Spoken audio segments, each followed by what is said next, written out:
Hi friends, I want to chat with you today about desire. There's a lot of conflicting information out there, especially in the spiritual community, about desire. There's so much information about manifestation, creating the life of your dreams, creating the reality that you want.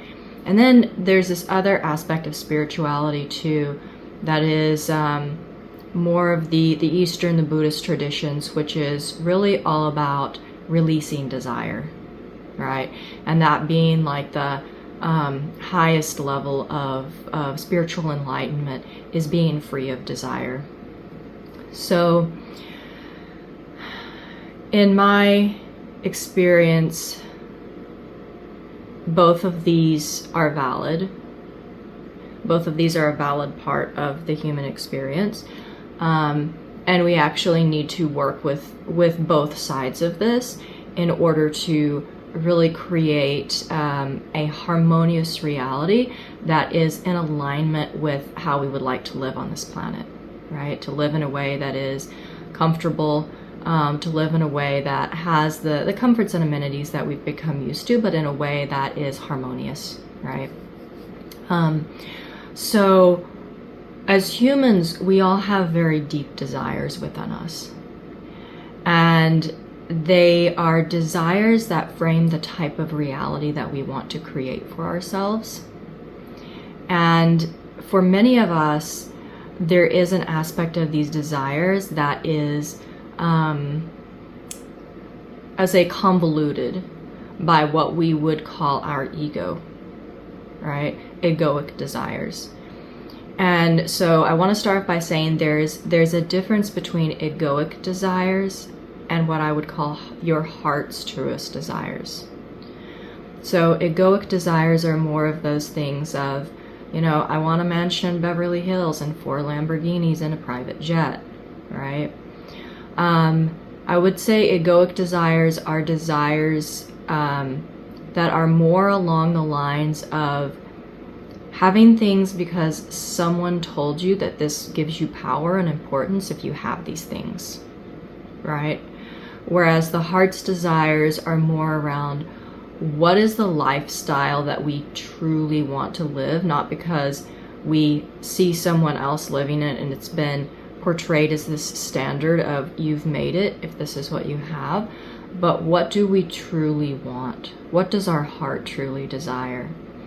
And most of the time that's not as much about material things as it is about our quality of living and the people that are surrounding us and the feeling, right?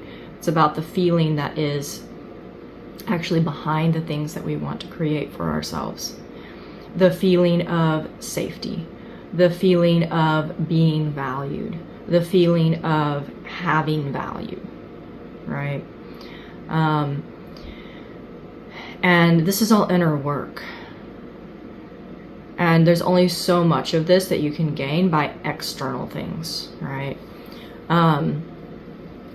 Not going to get too deep into that in this video, but I always want to make sure that when I talk about desire that we talk a little bit about like different types of desire, because all desire is not created equal. When we talk about the desire that we want to bring into form in this reality, we're talking about those deep desires of our heart, okay? And that actually requires quite a bit of personal inner work to even be able to reach those, to know what that is. A lot of people are actually still seeking because they actually don't know what they want. They don't know what their heart's truest desires are. And so they get stuck in these loops. So that being said, we all have desires in our heart, things that we want to live, things that we want to create for ourselves and those around us, dreams, right?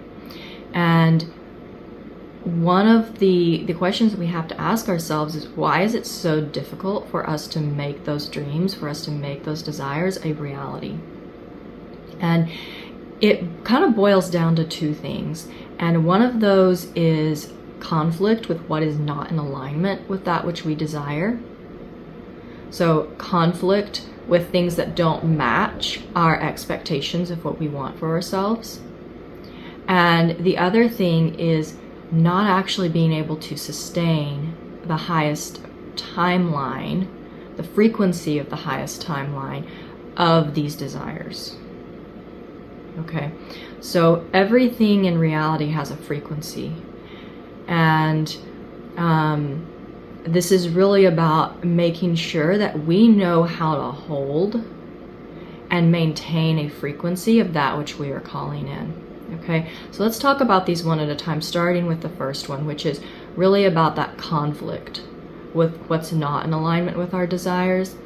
And this is where it's super important to be able to cultivate that observer consciousness, that observer awareness.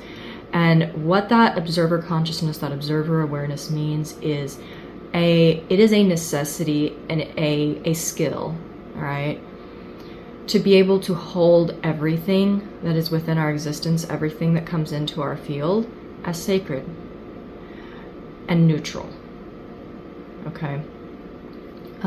When we begin to understand, we begin to see and experience everything that happens, even the things that we might think are really awful, right? Things that are disastrous, things that are very unpleasant for us to experience as humans.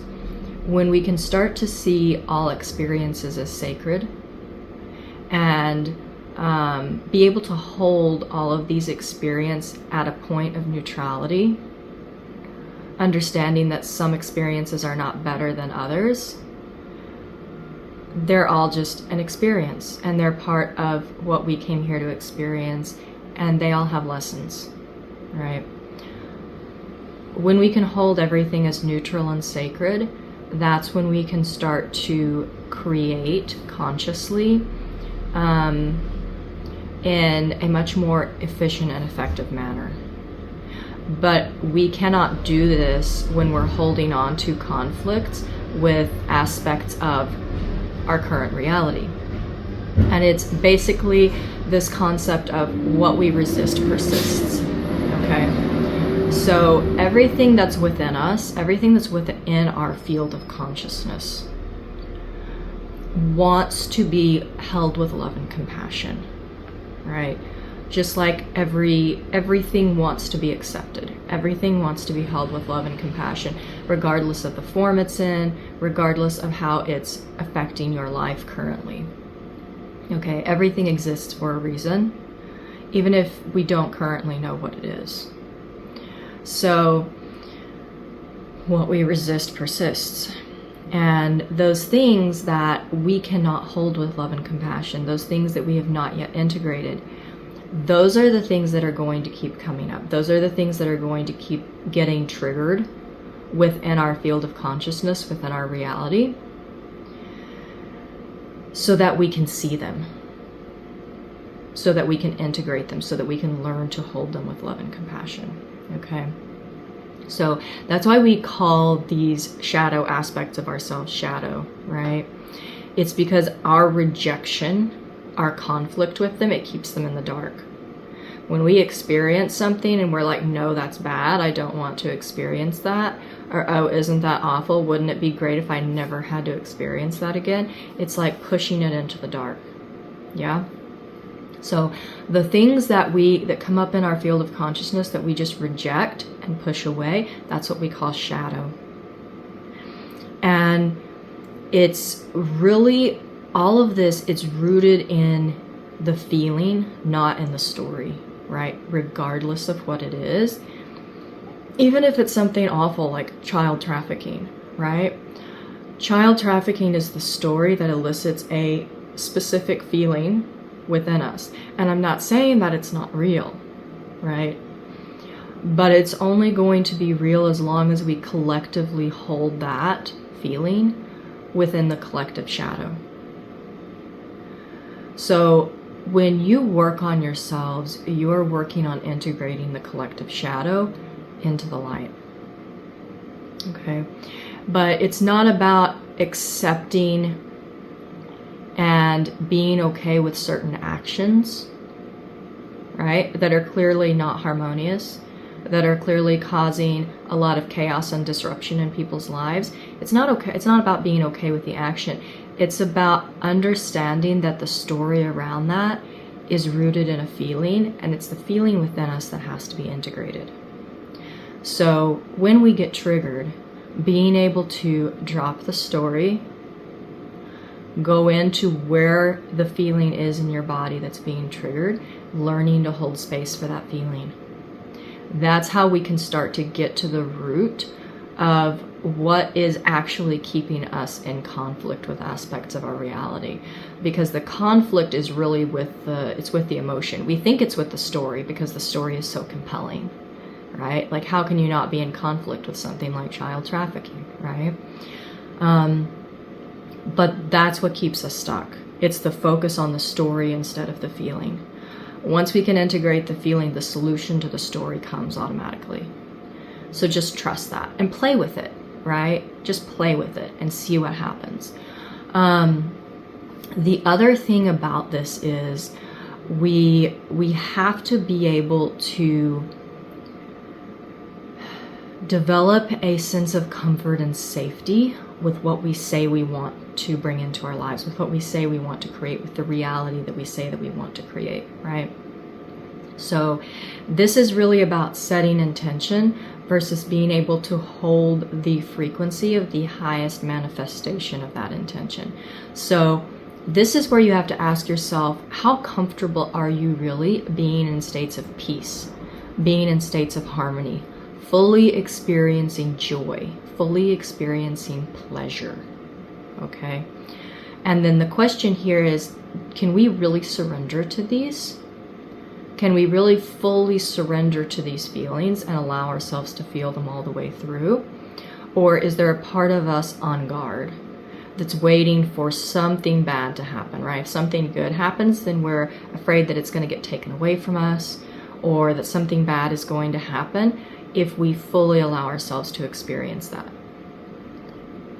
If this is you, you're not the only one. People think that this is really strange, that there's something wrong with them.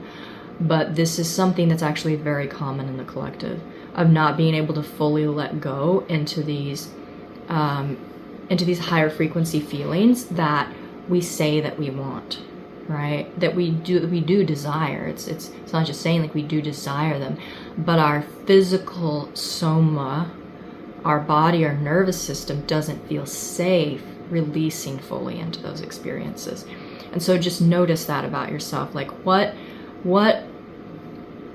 aspects of the experiences that you want to bring into your life do you actually feel safe holding for long periods of time, okay? So there's not a right or a wrong about this. So try not to label like, oh, it's bad that I can't hold a frequency of joy for a long period of time, right? Or that I can't fully allow myself to experience that. It's not that it's bad or good. It's just taking stock of where you actually are right now, where your body is, what your body is capable of holding for an extended period of time, and then knowing, okay, this is where I need to work on expanding my capacity, right? It's just taking an inventory of where we are. It's not a bad or a good. And so once we take that inventory, then we want to just learn, how do we move forward, right? How do we move forward by cultivating that neutral, loving presence with everything that comes into our field, with everything that comes into our existence, while simultaneously starting to build that relationship of safety and familiarity with what we want to call in. Okay, so it's both of these things at the same time. So it's, we have to understand, what do we really want in our life, and what does that feel like? Because a lot of us, when we think about what we desire, it's a thought only. And it's thinking about, oh, well, I want, it's like external things, right?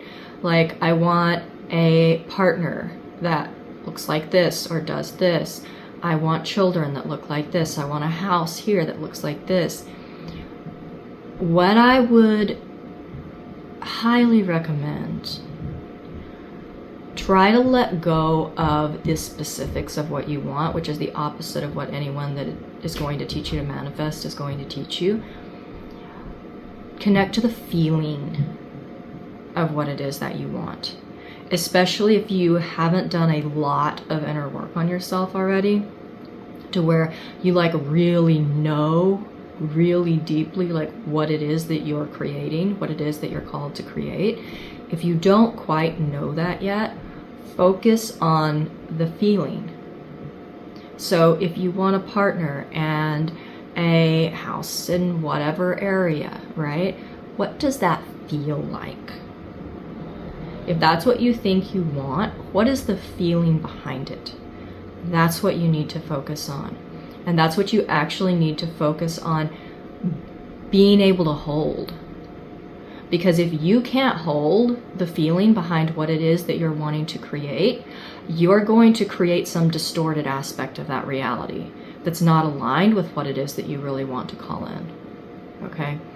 We have to be able to hold what we really want to call in. And what we're wanting is a feeling. It's a felt state rather than something external. The external part is going to manifest. And a lot of times it's going to look very different than what you think it's going to look like. But it's probably going to be way better than anything that you came up with. Okay? So focus on the feeling. Learn to hold the feeling.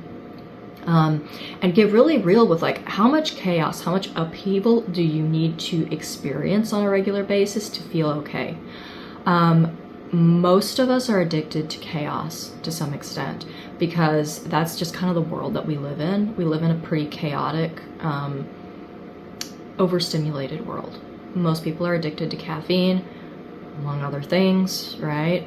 And we just think it's normal.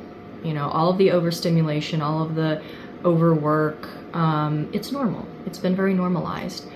And so when we do want to start asking ourselves why we can't get what we want, right? We have to ask ourselves, what are we addicted to? Again, this is not bad. This is not good. It's understanding where you are, where you're holding things that you are physically addicted to, and where you feel physically unsafe holding things that you want to call in, okay? So when we start to notice like maybe we're addicted to chaos, maybe we're addicted to working all the time, maybe we're addicted to being stimulated all the time in one way or another. So we want to ask ourselves, how can we intentionally bring more opportunities to start to connect to that frequency that we want to cultivate without interruptions from distortions, right? So if you want to bring more pleasure into your life, this is a really important one. Pleasure is such an important frequency for us to build a healthy and loving relationship with.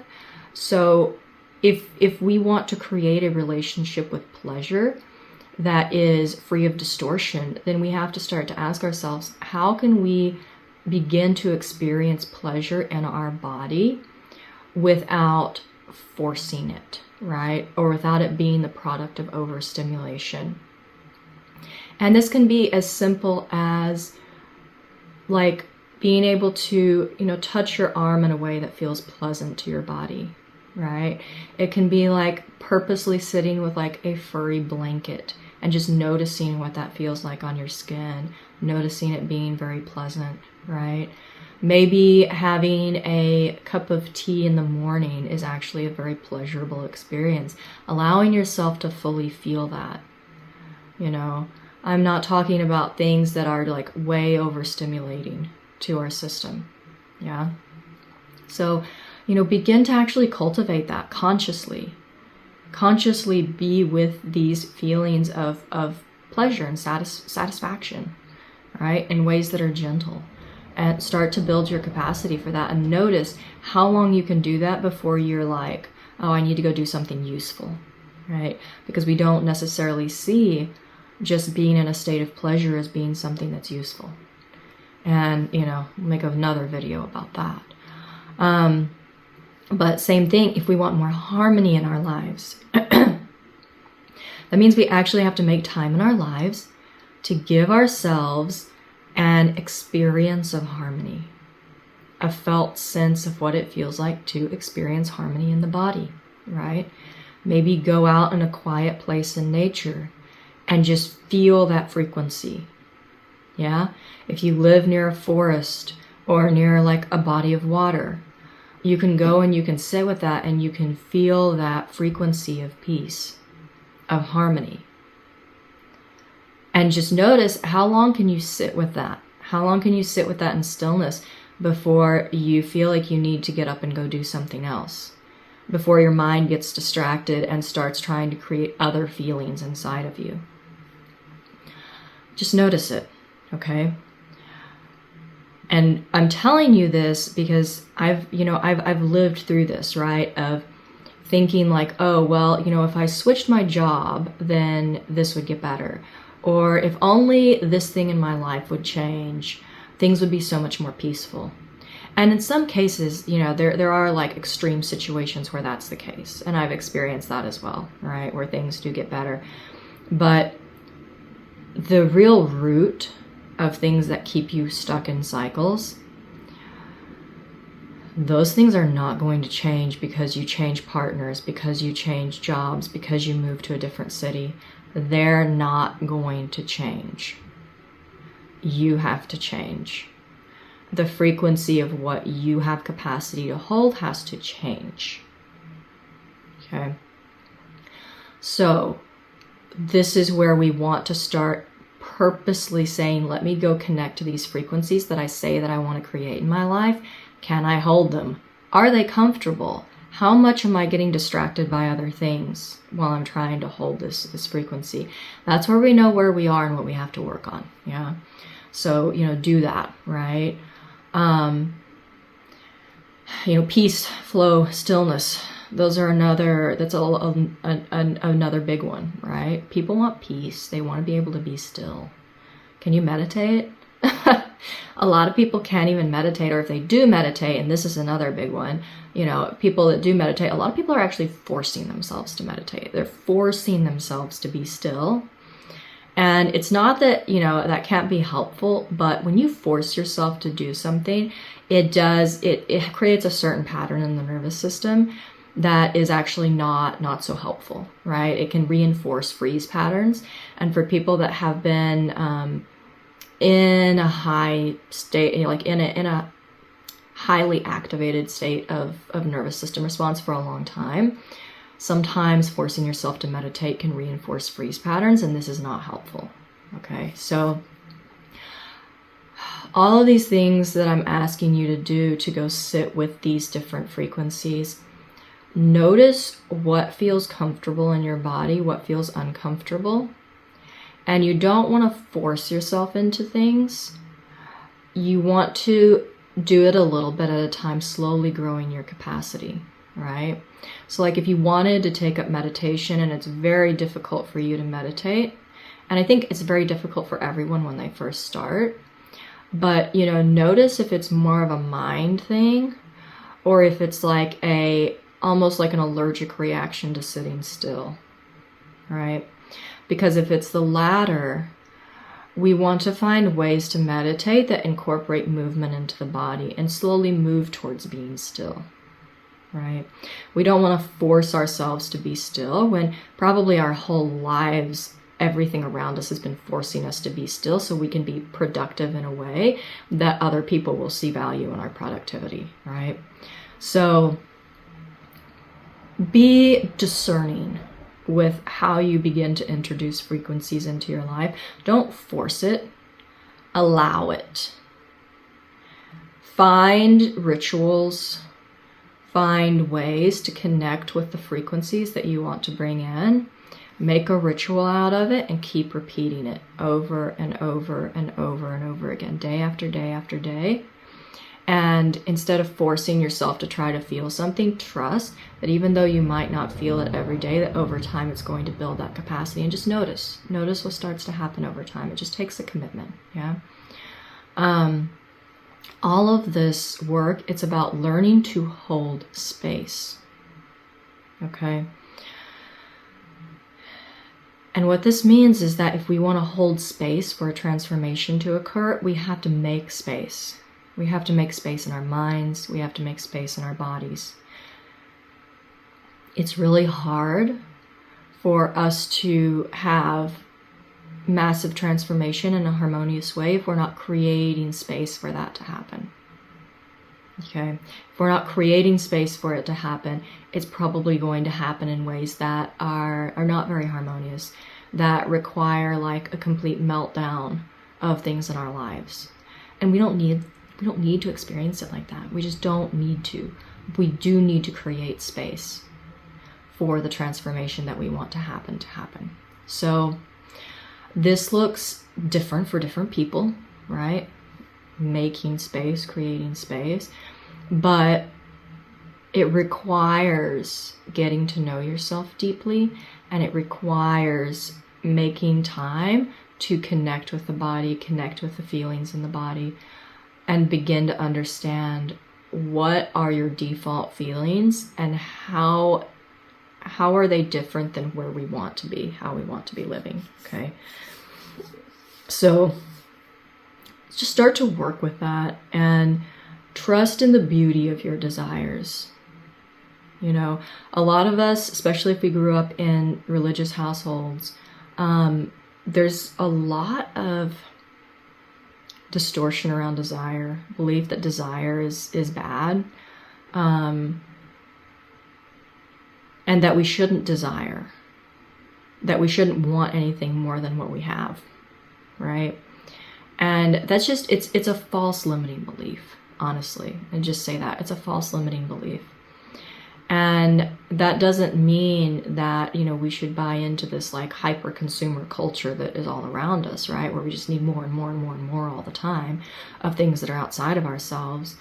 But it does mean that we have very specific desires that we put on our heart before we incarnated into this reality. And those desires are the medicine that we have to offer to the world. It's very important. It's very, very important to recognize this, that the truest desires that we have, right? Not necessarily the 4 Lamborghinis in the house in Beverly Hills, but the true desires, right? What we truly desire to experience in our lives, to feel in our lives, the state that we want to be in. That's the magic. That's the medicine that we came to bring to the world. And when we deny ourselves those desires, when we just settle for the status quo with what other people tell us is good enough, we're denying that medicine to ourselves, and we're denying it to everyone around us. So don't do that. Don't deny yourself. Don't deny the people around you. Or things are not going to change. The world is not going to change if we are not willing to change. And when we start to understand that answering the call of our heart's truest desires is actually terrifying, right? Like for most people, it's actually not easy. And for most people, it's actually not going to be something that is going to be widely accepted by all of society, right? So we have to learn to be okay with that. We have to learn to trust ourselves and to really connect deeply with our body so that it can guide us, because these desires, they are physically within us. Okay? They're physically within our body. It's not just up here. This is a readout of what's in here. And the more that we can learn to speak the language of our body, which is frequency, the more we can learn to speak the language of our heart, which is frequency, the more that our thoughts are going to start actually representing truly what is in our heart, what is in the feeling. Because for most of us, because we're so disconnected with our body, our thoughts are actually not very connected with the frequency in our body. Right? Well, they are. It's just that the frequencies in our bodies are pretty distorted because we're not present in our bodies, right? And if we're not present, we're not holding space, we're not allowing things to flow, then things get pretty distorted. They get pretty messy, right? So this work that we do, this work with the body, this is getting those distortions cleared out and clearing your channel so that your true desires can come through, and that can come through in thought form as well, in speech. and in everything else that you do in your life, in whatever form that comes through, right? Because it's different for everyone. So again, you know, we want to have one foot in surrender to everything that is, right? To everything that exists. One foot in the neutrality of that, and one foot in the direction that we want to go, right? The direction of our heart's desire. And in that way, we're allowing the life force of all of creation to flow through, and then directing it into what we want to create. So resolving conflict with everything that is, and then allowing that life force energy to flow through us and into what our heart desires to create. Okay. So have fun playing with that. And it is a play. It's just play. Play around, see what works, but know that this work takes time. So when you're playing with something, commit to a practice for, you know, at least 30 days before you say this doesn't work. And really just, you know, commit to something for a month at a time. See how it works. See what you like. See what resonates. See what starts to shift things. And play with like what you're truly called to, right? What calls you the strongest. And that's what you should play with first. But enjoy and have a beautiful day.